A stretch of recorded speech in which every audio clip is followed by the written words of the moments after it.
السلام عليكم، ازيكم عاملين ايه؟ يا رب كلكم تبقوا بخير. كل سنة وانتم طيبين بمناسبة المولد النبوي الشريف. النهاردة هنعمل حاجة جديدة وانا اول مرة اعملها. مش اول مرة اعملها يعني في البيت، انا اول مرة اعملها على القناة، اللي هي السمسمية والحمصية والفولية اللي احنا بايه بنشتريهم في المولد النبوي. بصراحة انا روحت عشان اجيب الطلبات، فلقيت يعني الاسعار غالية جدا، فقلت بصراحة ان انا هجيبهم واعملهم في البيت. اول حاجة هنحط كوبايتين سكر، كوباية يعني، والكوباية التانية ناقصة معلقة. وهنحط معلقة عسل جلوكوز، هحطها على السكر. وهحط كوباية واحدة من الفنجان اللي انا ماسكاه مية.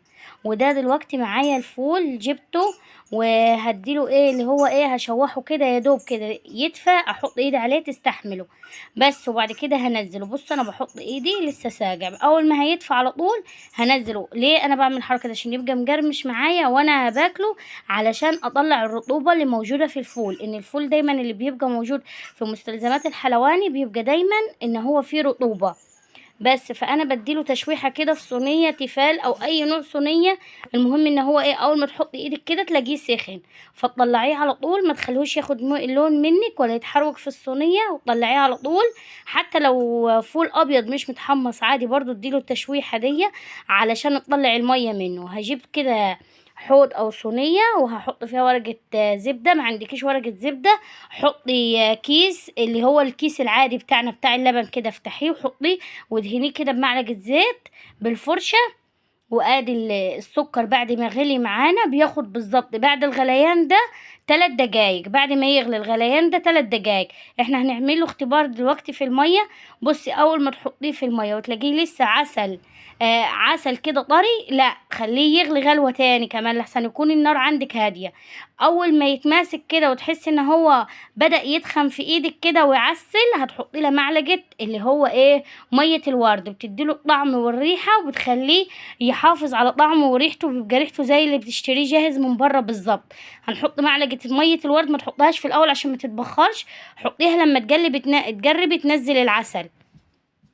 وبعد كده هروح منزله الفول جوه العسل اللي انا عملته. بص الكوبايتين اللي انا منزلاهم دول هعمل منهم ايه، هعمل منهم السمسميه والحمصيه والفوليه. هتقولوا لي حجم كل واحده او ميزان كل واحده قد ايه؟ هقول لك اني انا جايبه ربع كيلو فول وربع كيلو سمسم وربع كيلو حمص. حطيت لهم معلقتين الا معلقه رز كبيره سكر، ومعلقه ميه ومعلقه ميه ورد، بس كده، ولا فوقيهم ولا تحتيهم اي حاجه. وهتمسك الفول وتروحي فرداه جوه الصينيه اللي هو احنا حطينا فيها الكيس النايلون او ورقه الزبده، ودهناها بالزيت عشان ما تلساش. وبعد كده هنزل ايه بالفول وافرشه وقطعه. حته التقطيع دي ما جاتش في الفيديو، ان انت لو سبتيه هيكفش معاك، ولما تيجي تطلعيه هيتكسر مش هيطلع صوابع زي اللي في الاول الفيديو او في اخر. وبعد كده هنجيب الحمص برضو هنديله تشويح، هنطلع الرطوبة منه.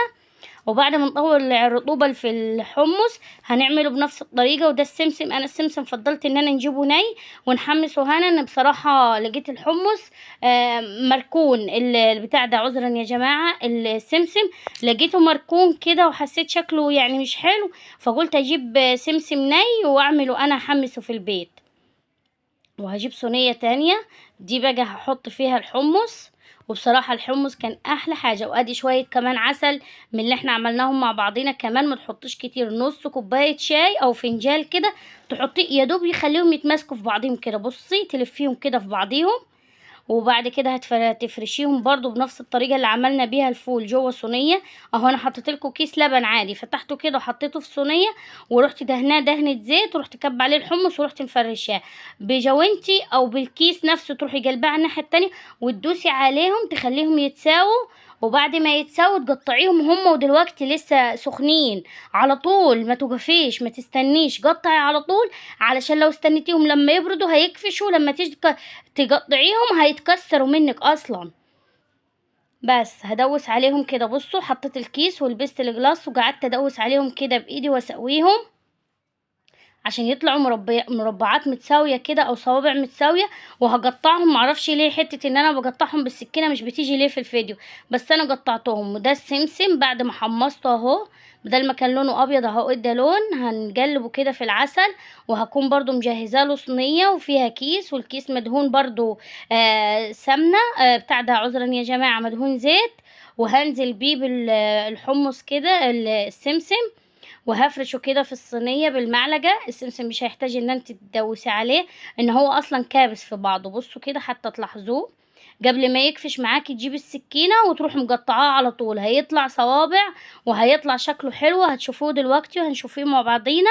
وكل سنه وانتوا طيبين، واعمليه في بيتك. انا عملت كميه كتير على فكره، مش هما بس اللي في الطبق ده، كان فيه تاني، بس الاولاد ربنا يديهم الصحه يا رب كلوهم وبس. وبعد كده هسويهم كده، وبعد ما اسويهم هقطعهم دلوقتي. وبعد ما اقطعهم هيبردوا، وممكن تاكلي بعد ما تعمليه بربع ساعة بنص ساعة، هينشف على طول. هتطلعي وتاكلي على طول كده منه، طعمه جميل جدا وحلو، حاجة نظيفة. بصوا بيلمع وشكله حلو ازاي اهو. بصوا وبيتكسر اهو كمان، بصوا اهو. قطعته بالشكل ده ويتكسر معاكي وشكله حلو وبيجرمش. والله كان نفسي افتح الكاميرا واوريكم صوت الجرمشة، بس هو ظاهر يعني، اديكوا شايفينه قدام عينيكم. بس عملت كمية كبيرة وكمية حلوة وقطعته. وكل سنة وانتم طيبين، وينعاد علينا وعليكم المولد النبوي الشريف يا رب بكل خير. واللي يحب النبي صلي عليه. اللهم صل وسلم على سيدنا محمد. والسلام عليكم ورحمة الله وبركاته. كل سنة وانتم طيبين يا رب.